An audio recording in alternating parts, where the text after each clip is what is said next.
안녕하세요 여러분, 보스입니다.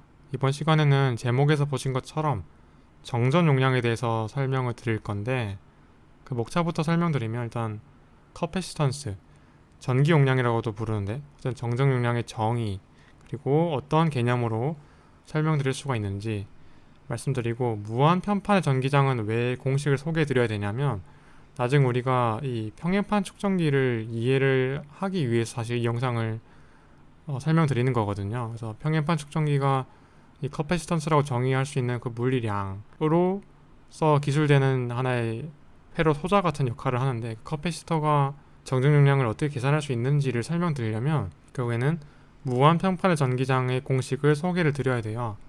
제가 이걸 하나부터 열까지 다 설명드리기가 말로는 좀 번잡해져요. 그래서 제가 고정 댓글에 바로 상세하게 유도한 과정을 글로 그리고 그림으로 서술한 걸 써드릴 테니까 필요하신 경우에만 참고하시면 될 것 같아요. 그래서 평행판 측정기의 정정 용량, 그런 커패시턴스를 계산하는 방법을 우리가 스터디를 해볼 거예요. 그리고 참고로 이 커패시터의 동작 원리나 그런 공식 등등의 내용은 추후에 많이 기다려주시는 회로이론 재생 목록에 업로드할 예정이니까 그 부분은 이번 영상에서 하지 않을 예정이니 기다려주시면 감사하겠습니다. 그래서 말씀드렸듯이 이 커패시턴스가 뭐냐, 그래서를 말씀드리기 위해 도체 두 개를 들고 왔어요. 이런 컨피규레이션, 이런 배열로 구성되어 있는 도체 두 개가 있는데, 이 각각의 경우는 차지 뉴트럴한 경우가 아니라, 그러니까 중성의 전하량을 가지는 게 아니라 한쪽은 플러스 Q, 다른 한쪽은 마이너스 Q의 전하량을 가지는 경우예요. 그 왼쪽은 양전하로 가득 차 있다고 보시면 있겠고, 오른쪽의 도체는 음전하로 차 있는 도체인 거예요. 그러면 사실 도체에서 하나는 양전하, 하나 음전하면 전기장이 이렇게 뻗어나갈 수 있을 것이며, 전기력선을 이렇게 표현할 수 있다는 자체는 전위차를 계산할 수가 있다는 얘기겠죠. 그래서 이런 식으로 표현할 수가 있을 거예요. 전위야 개념을 제가 이번 영상이 아니라 이전의 영상, 지금 띄워드린 배너에서 설명을 드렸으니, 이 공식이 어떻게 표현되는지는 그 영상 등에서 설명을 통해 이해하실 수 있을 텐데, 근데 이제 공식은 그래서 문제가 되지 않아요. 그죠? 헷갈리시면 질문 주셔도 되겠고요. 그래서 이 전위차를 계산하는 공식을 우리가 살펴보면 사실 이렇게 계산할 수가 있다는 거죠. 전기장을 통해서 그거를 어떤 DL이라는 미소 변이 벡터만큼 매적해줘서 적분해주면 그게 사실 전위의 공식이었으니까, 전기장을 이렇게 표현된다는 것만 알고 있으면 이해할 수 있다라고 할 수 있겠죠. 지금 이러한 공식은 또 어떤 거였냐면, 지금의 배너에 설명드렸던 연속 전하 분포에 대한 쿨롱의 법칙이었죠. 그러니까 이게 마냥 점전화가 아니냐, 부피를 가지는 3D 벌키한 그 도체가 되는 것이기 때문에 분자가 점전화 전하량이 아니라 로우라는 부피 전하 밀도를 3중 적분한 그런 쿨롱의 법칙에 의해서 분명 전위를 계산할 수 있다는 건데, 오늘 우리가 주목해야 될 부분은 이 전기장이 Q에 비례한다는 얘기예요. 왜냐하면 왼쪽 위에 적어놨다시피 우리는 지금 정전기학을 공부하고 있고, 그래서 제가 나중에 설명드릴 물리량인 전용량, 정전용량이라는 것 자체가 이러한 일렉트로스태틱한 정전기학에서 정의되는 양이라는 걸 생각해 보셔야 돼요. 일렉트로스태틱하다는 거는 전하가 시간이 흘러도 그 자리에 있다는 거예요. 움직이지 않는다는 거라서. 그래서 전하량이 예를 들면은 제가 고정 댓글에도 설명을 덧붙이겠지만, 설명 1, 고정 댓글에 설명 1이라고 제가 써놓은 부분에 설명을 덧붙여 드렸겠지만, 만약에 Q가 2배가 된다면 여기도 2배, 여기도 2배 됐을 때 정말 전기장이 Q배만큼 될 것이냐, 그게 말이 맞다는 거예요.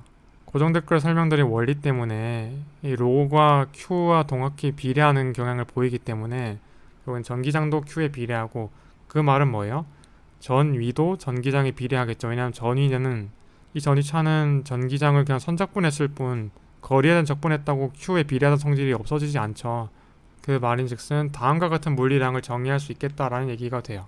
그래서 C라는 게 정전 용량이에요. 다름이 아니라 이게 바로 커패시턴스라고 부르는 그런 양인데, 이게 왜 비례상수라고 불리는 경우가 있느냐, 정말로 그 전하량에 대해서 변수가 아니기 때문에, 정전기학이라고 하는 그런 틀에서 전자기학적인 변수가 아니에요. 이거는 순전히 이 도체가 어떻게 생겨 먹었는지, 어떻게 컨피규레이션, 어떻게 배열돼 있고, 그리고 이 두 도체, 이 양전화 음전화 사이 그 간격이 얼마인지, 그런 순수한 기하적인 그런 파라미터들에 대해서만 변하는 값인 거지, 그런 것들만 잘 갖춰져 있다면 변할 이유가 없다는 거예요. 왜냐하면 전 위도 계속 설명드렸던 이유 때문에 전하량 Q의 2승 3승도 아닌 Q의 1승에 비례하기 때문에 사실 Q에 대해서 동시에 비례하는 걸 분모 분자를 놔뒀기 때문에 사실은 C는 Q에 비례할 이유가 없다라는 거예요.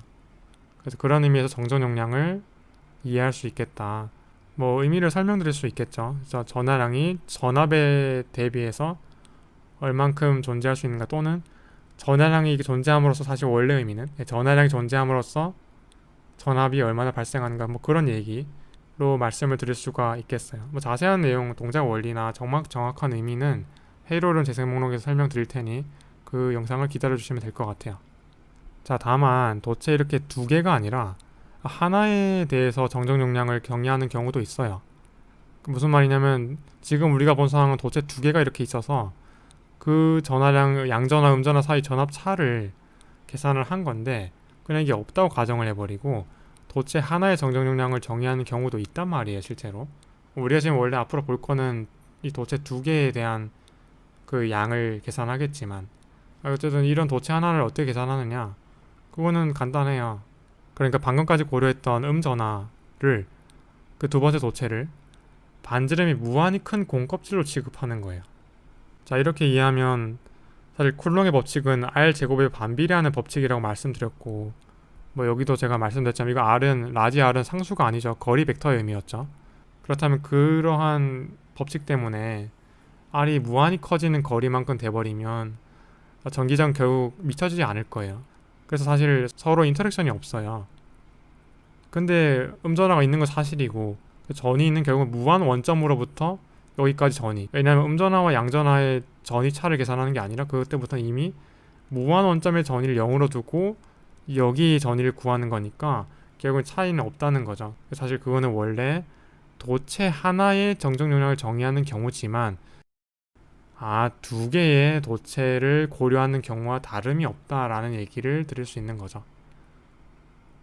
자, 다음으로 이제 평행판 축전기를 설명드릴 건데, 축전기가 뭐냐면, 그러니까 여기 설명드릴 축전기, 즉 영어로 커패시터라는 게 뭐냐면, 방금 본 상황처럼 양전환을 가진 도체가 있고 또 다른 도체는 음전환을 가져요. 그 전압차를 정의할 수 있고 정확히 절대값은 같고 부호가 다른 전하량에 대해서 커패시턴스를 계산할 수 있었는데, 그 커패시턴스를 정의할 수 있으면 그게 바로 커패시터인 거예요.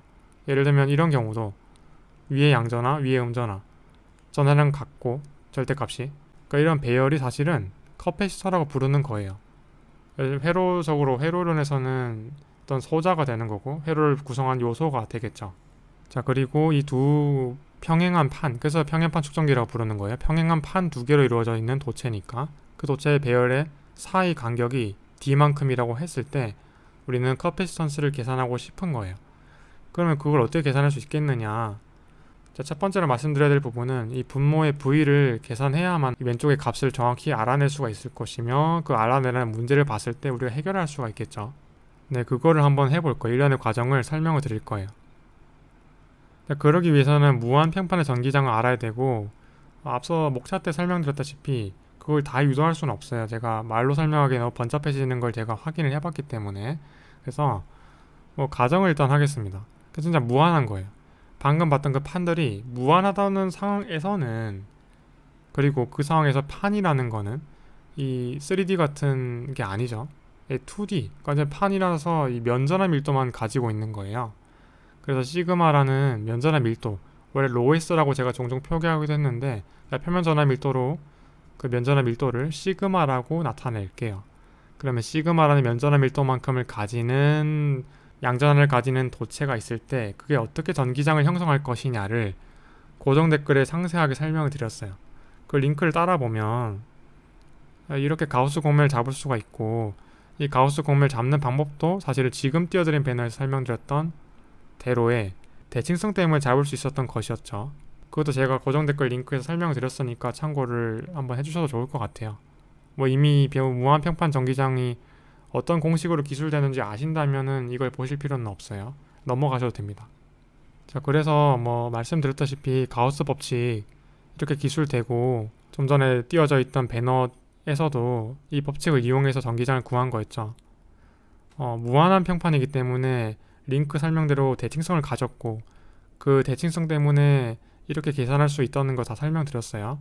그리고 이 내부 전하량은 이 면적, 이 민트색 면적을 A라고 했을 때 그 A와 면전화 밀도를 곱하면 이 사이에 내부 전하량 되죠. 그래서 이렇게 돼요. 이게 Q인인데 그 입실론 제로로 나눠주면 진공상태 유전율로 나누어주면 그게 이거랑 같다. 왜냐면 이걸 설명을 링크에서 드렸으니까. 그러면 결국 전기장을 이렇게 표현할 수 있겠다라는 결론을 바로 넘어갈 수가 있을 거예요. 스몰 n이라는 벡터는 이 도체 표면의 수직한 방향의 벡터가 되는 겁니다. 그렇다면 그 결론을 참고해서 이 평행판 측정기를 다시 한번 살펴볼 수가 있을 텐데 이런 공식 때문에 사실은 양전화, 음전화가 이렇게 되어 있는 말 그대로 커패시터라고 부를 수 있는 컨피규레이션을 봤을 때 C를 구할 수 있겠느냐, V분의 Q였죠. 그거를 구할 수 있겠느냐를 말씀을 드릴게요.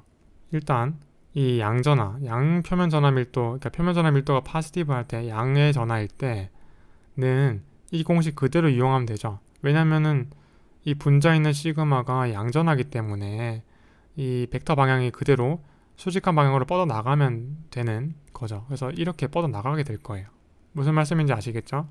자, 이런 결론을 얻었기 때문에 그런 사실을 이용한다면 수직한 방향으로 뻗어나가는, 이건 위에서는 수직한 방향이 여기죠. 그래서 위로 뻗어나가고 아래서는 아래로 뻗어나가는 게 아래니까 뻗어나가고 이런 방향으로 전기장이 형성된다는 걸 알 수가 있어요. 그리고 그런 전기장은 이 플러스 차지, 그러니까 양전하의 표면 전하 밀도에 의한 전기장이다 해서 이 아래 3자를 플러스로 나타낼게요. 그럼 음전하, 음의 표면 전하에 대한 전기장은 어떻게 나타낼까요? 그렇죠? 이렇게 나타낼 수가 있겠죠. 왜냐하면 반대 방향이니까. 이 위에 오른쪽 위에 공식 다시 보시면, 그러니까 음전하는 양전하와 달리 마이너스 부호가 붙고 그 마이너스 부호를 그대로 이 벡터 안에 넣어버려요. 그럼 수직한 방향으로 뻗어나가는 벡터가 아니라 이제 반대로 들어오는 정반대의 방향으로, 예를 들면 n이 z방향이었다면 마이너스 z고 마이너스 z방향이었다면 마이너스 또 붙어서 z방향이 되겠죠. 그런 얘기를 해보면 아래로 안으로 들어오는, 이 뻗어나가는 게 아니라 안으로 들어오는 방향의 전기장이 이 마이너스로 형성이 될 거예요. 자, 그렇게 보니까 어때요? 이 위의 부분 상쇄가 되죠.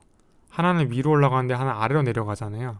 왜냐하면 이 밑에 음의 전하가 있어서 전기장이 이렇게 들어오는 거였으니까 이 위에 있는 전기장도 이 아래를 향하기 때문에 아래 향하는 거 하나, 위를 향하는 거 하나 상쇄가 돼서 날아가요. 그래서 위에는, 만약에 이게 무한 평판 전기장이 맞다면 사실 위에는 전기장이 전혀 없다는 걸 알 수가 있죠. 또 아래에서는 어때요? 아래에서도 정확히 상쇄가 된다는 걸 알 수가 있고, 제가 여기서 화살표 굳이 표현해드린 이유는 헷갈리시면 안 된다는 거죠. 왜냐면 양전할 땐 정말로 뻗어나가는 게 맞았으니까 그대로 아래를 향하는 게 될 거고, 근데 여기서는 왜 아래를 향해요? 이 마이너스는, 그렇죠, 이쪽으로 들어오는 걸로 바뀌었으니까. 근데 신기하게도 이 사이에 있는 전기장은 둘 다, 음전하든 양전하든 두 전하가 형성한 전기장이 간격 사이에서 같은 방향을 향하는 전기장이 되었다라는 걸 알 수가 있어요. 네, 절대값은 같은데 방향은 똑같아 버렸으니까 당연히 이 이입실론 제로분의 시그마라는 전기장의 성분이, 그 기여분이 2배가 돼요. 그래서 결론적으로 이 아래에 전기장이 형성된다는 걸 결론을 얻을 수가 있어요. 네, 그도 그럴 것이 이 아래에서는 모두 이 방향으로 향한다는 거가 되니까 음전하에 의해서라든지 양전하에 의해서라든지 모두 입실론 제로분의 시그마라는 성분을 가진 채로 이 마이너스 z 방향을 제가 강조드린 이유는 이 아래 방향이라고 설명드린 거예요. 양전하가 위에 있을 때 말이죠. 양전하가 위에 있을 때 음전하 쪽으로 향하는 전기장이 입실론 제로분의 시그마만큼 형성이 된다는 걸 알 수가 있어요. 그리고 제가 말씀드렸다시피 C는 V분의 Q였죠. 이제 V를 구할 수 있기 때문에 바로 뭐 정성 용량을 마무리 지을 수 있을 거예요. 그러니까 전위는 이런 공식으로 계산된다는 걸 첫 번째 띄워드린 배너에서도 설명드렸으니까 그대로 이용해보면 전기장이라는 건 이렇게 표현됐었던 거고 그걸 여기 그대로 넣으면 등식이 연결되죠. 입실론 제로분의 시그마의 마이너스 Z 방향. 근데 DL은 마이너스에서 플러스 쪽으로 향하는 Z 방향 단위 벡터가 되는 거니까 이렇게 되고 Z 방향 미소 변이 벡터의 미소 변이는 DZ가 되겠죠. 결론은 이렇게 나와요. 이 거리가 D일 때 이 결과가 결국에는 이렇게 나온다는 거죠. 왜냐면 입실론 제로분의 시그마는 Z 방향에 대해서 변하지 않는 상수고 그 D를 곱해버리면 적분 범위, 즉 Z 방향으로 D만큼 떨어져 있으니까 결국은 이 전위가 입실론 제로분의 시그마 D여서 결국에는 이렇게 넣을 수가 있다는 얘기가 돼요. V가 입실론 제로분의 시그마 D니까 분자에 있는 시그마 D가 분모에 그대로 들어가고 그 원래 분모에 있었던 걸 다시 분모에 넣은 거니까 분자에 입실론 제로가 튀어나오게 돼요. 시그마 A가 전하량인 이유는 뭐예요? 그렇죠. 이 평행판의 넓이가 A일 때, 라지 A일 때 면전화 밀도가 시그마라면 그 시그마의 전체 면적을 곱하면 전체 전하량이 Q인 게 나오게 되겠죠. 그리고 시그마라는 건 면전화 밀도는 우리가 예상했다시피 전하량의 Q도 비례하고 V도 전하량에 비례하고 제가 약분돼서 상수가 된다는 성질을 알려드렸잖아요. 실제로 어때요? 예제를 보니까 약분이 되죠. 그래서 결론적으로 C는 입실론 제로를 D분의 A를 곱한 게 되더라 라는 걸 알 수 있어요. 자, 물론 여기서 이 유전 상수, 그러니까 어떤 진공상태 유전율이 입실론 제로로 들어간 이유가 뭐예요? 그렇죠. 제가 가정을 했을 때는 여기 유전체가 들어가 있다고 가정하지 않고 말 그대로 진짜 진공상태의 공간이 이 사이를 포함하고 있을 때 얘기였죠. 사이에 유전체가 딱 들어가 있어요. 사실 그게 원래 평행판 측정기 커패시터의 원리를 설명하는 데 좋은데 회로이론 영상이 아니니까 그냥 측정기 안에 유전체를 넣지는 않았지만 만약에 이게 다이렉트릭 유전체라면 여기 어떻게 되겠어요? 그쵸? 비유전율을 포함한 그런 유전율로 바뀌겠죠. 진공상태가 아니니까. 결국 이 정정 용량은 그냥 상수로 붙은 진공상태 유전율 뿐만 아니라 그냥 유전율에 비례한다는 걸 알 수 있고요. 또 하나, 분자 A의 정정 용량에 비례한다는 게 어떤 의미일까요? 전하량 Q는 결국에는 이거죠. 이게 결국 가진 전하량인데 생각해보면은 이 전압이 주어져 있다라고 가정을 해보죠. 이 두 판 사이의 전압차가 주어져 있어요. 근데 전하량을 더 많이 저장되려면, 더 많이 얹어지려면 당연히 면적이 더 넓어야 전하량이 더 많이 얹어질 수가 있잖아요. 그래서 당연히 뭐 정전 용량이 더 크게 되려면 넓이가 커야 되죠. 여러분 눈치채셨겠지만 이거는 모든 상황이 무한 평판을 가정해서 전기장을 유도해낸 걸로 그대로 대입했기 때문에 얻은 결과지만 그럼에도 불구하고 실제로와 맞는 결과를 보인다고 해서 근사시킬 수가 있다고 가정을 많이들 해요. 왜냐하면 D라는 간격은 A에 비해서 매우 작다고 가정을 하거든요. 실제로 그런 경우가 많고 그래서 D라는 간격이 좁을수록 전위는 작아지는 게 맞기 때문에 전위 차는 작아지는 것이 맞기 때문에 뭐 이런 식으로 정정 용량을 파라미터로서 해석할 수가 있다라는 거죠. A가 넓을수록 면적이 넓을수록 전하량이 많이 얹어질 수 있다라는 얘기도 드릴 수가 있겠습니다. 그래서 C라는 걸 이렇게 구할 수가 있었어요. 뭐 평행판 측정기의 정정 용량은 이렇게 구해진다는 걸 제가 다음에 회로이론 재생 목록에서 써먹을 공식으로서 설명드릴 수가 있겠습니다. 네, 여러분 이제 이번 영상 이렇게 마무리하고 다음 영상에서는 여러 가지 또 다른 전자기학 개념 또는 회로이론 개념을 주로 진행을 해보도록 할게요. 네, 시청해주셔서 정말 감사드립니다.